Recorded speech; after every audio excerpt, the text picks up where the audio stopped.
when we commenced this meeting on the 21st of October 2025, I had cause to remind members about the need for comportment and my intention to ensure strict compliance with the 1992 Constitution and the standing orders of Parliament. While honorable members are granted severe and several privileges and immunities, which serve as procedural guards, in fact, safeguards, these are intended to assist members to undertake their duties and not expected to be a basis for members to be shielded from the effect of alleged unlawful actions. The report of attacks on a team from the National Anti-Illegal Mining Operations Secretariat, a task force which we all know has been established to combat illegal mining activities in the country, is most worrying. Also worrying is the fact that the attack was allegedly incited by one of our own, the Member of Parliament for Asitufi North constituency, to provide all the needed support to the investigation by the Ghana Police Service within the framework of the 1992 Constitution, the laws of this country, and the standing orders of the House. I am made to understand that the member has voluntarily submitted himself to the Criminal Investigation Department of Ghana Police to assist in the investigation, as many members have done in other cases under investigation. In fact, there are so many members of Parliament that are under investigation, and my office has never shielded any member of Parliament. And many have volunteered themselves without coming through my office. And so please, let it not be said anywhere that members of Parliament are being shielded from the rule of law. Not at all. I have the copies and the list of the members involved. So while I commend this action of the member, I want to urge the Ghana Police Service to ensure that at all material times, the privileges and immunities of members, especially when the House is in session, are adhered to. It's for good reason that even if you are in the position to deal with a law enforcement officer, you cannot do that because that law enforcement officer represents the law and the country. And if you attempt to resist or even to lay hands on that officer, you are dealt with ruthlessly. So they also have privileges and immunities. So it is for members of Parliament too. But this is not to shield any member from the full impact of the rule of law. And I want it to be made clear once more that these privileges are not absolute. They must be exercised responsibly and in accordance with the laws of the land. Starting with the minority leader.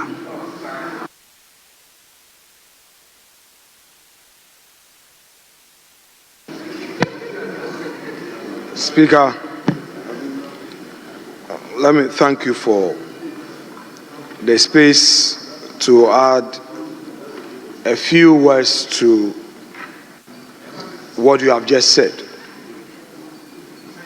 Mr. Speaker, indeed, democracy provides that the actors must have an opportunity to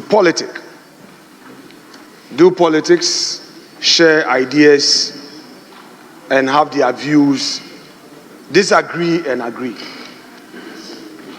It is, however,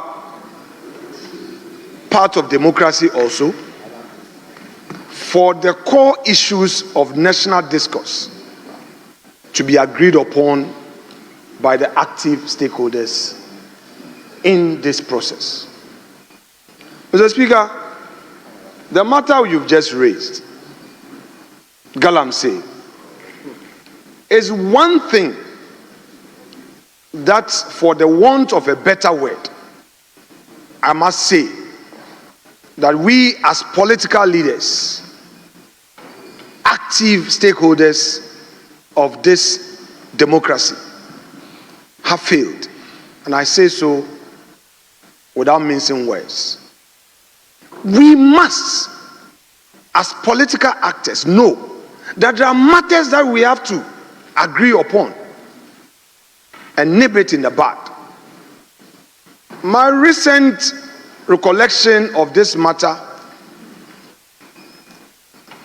dates me back to 2015 as a young member of the Finance Committee. Honorable Setekwe, Minister of Finance, as he then was, appeared before us and lamented how Galamsey was affecting cocoa production. But did the nation listen to him? Nana Addo Dankwa Akufo-Addo put his presidency on the line. Don't go there. You may have to listen.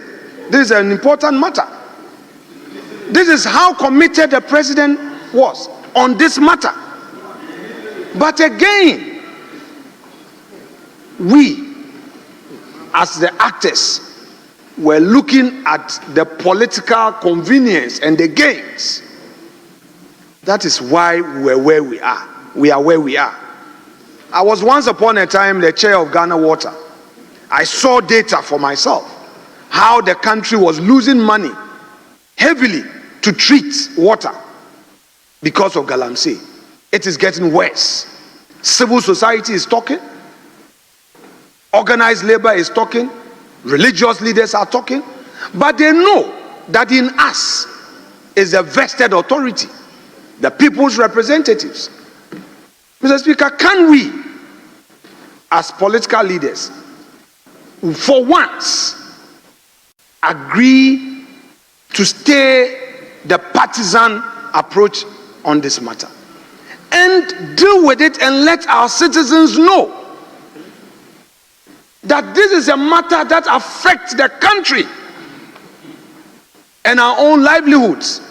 Perhaps the medical practitioners are not sharing with us the revealing reports in the various hospitals enough. So it's like business as usual. Mr. Speaker, I would wait for another day where we would discuss this matter in detail. But I would, by way of conclusion, say that the issue of Galamsey calls for action, collective, not an NDC NPP affair, but a Ghana affair, so that it doesn't become like who you go to the area the people are mining, and then you say, oh, because you may lose election, you don't want to talk about it, or they will even push you to be lawless, all in the interest of votes that would end up in a coffin. Do we want to be burying people every weekend and all? Mr. Speaker, let me leave the rest for the leader of the House to put out for the records, and pray that that time will come for us to have a full discussion on this matter and send a strong message to the nation that enough is enough with the partisan approach on this Galamsey matter. Mr. Speaker, I thank you for the treasure space.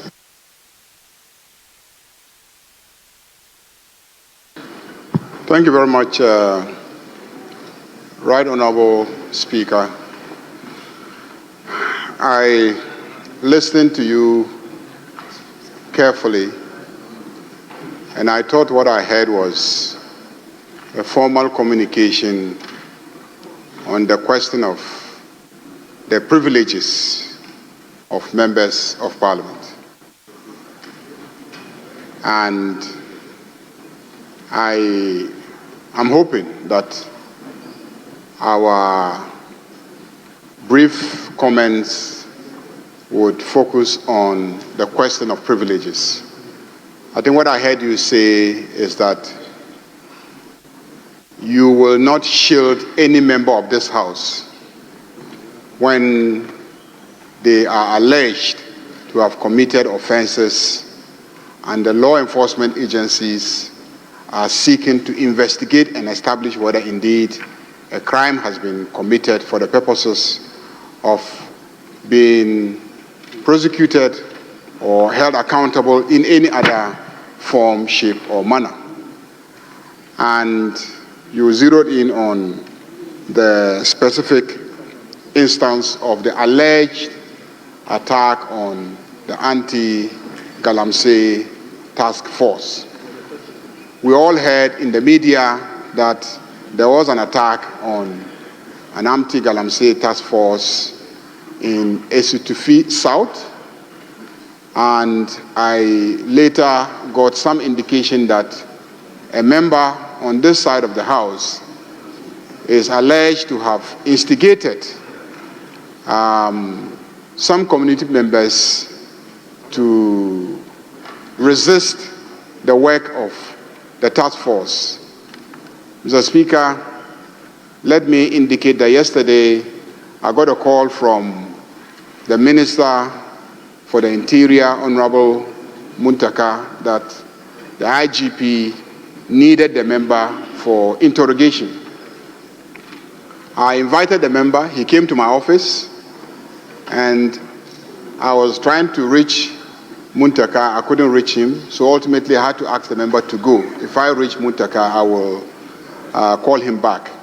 Subsequently, Honorable Muntaka called me back. He was in a meeting when I was calling him.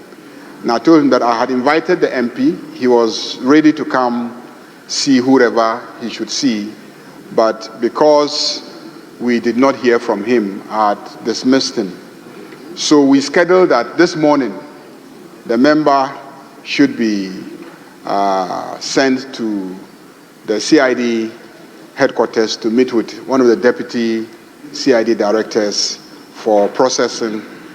And so this morning, he went with our majority chief whip and his lawyer. They received him at CID headquarters, took him through the processes, and I received a call not quite long ago that he has been taken to court, and as we speak, he is actually in court being arraigned.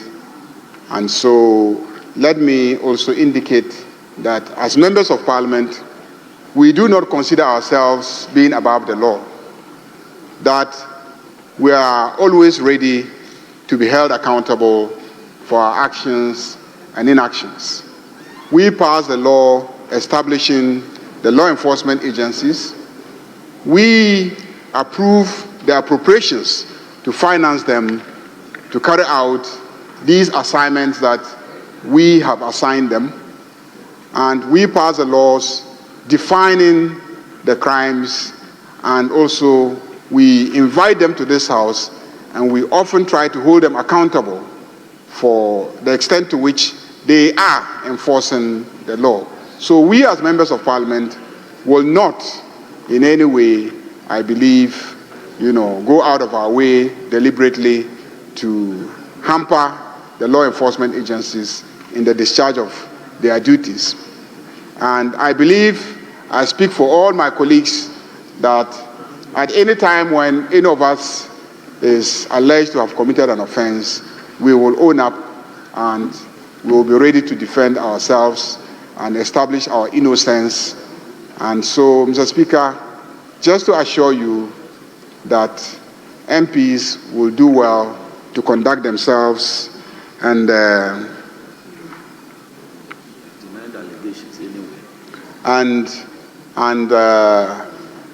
Mr. Speaker, we will not be calling on you to shield us in any way. Lastly, Mr. Speaker, what I know is that the honourable member has flatly denied the allegations made of he instigating some community members against the law enforcement agencies, the military and the police. And I also got a call from the senior member that you alluded to, Honorable Collins Dauda. He called me from South Africa, and indeed he was very surprised because it happened in his constituency, and he was very surprised about the report that the media has put out there about what really happened. He was also of the firm belief that the report that he received is consistent with the claims being made by the Honourable Member of Parliament that he never instigated members of the communities against the law enforcement agencies. Be that as it may, he's handed himself over to the police, he's been taken to court, and Mr. Speaker, we are ready to go through all the legal processes.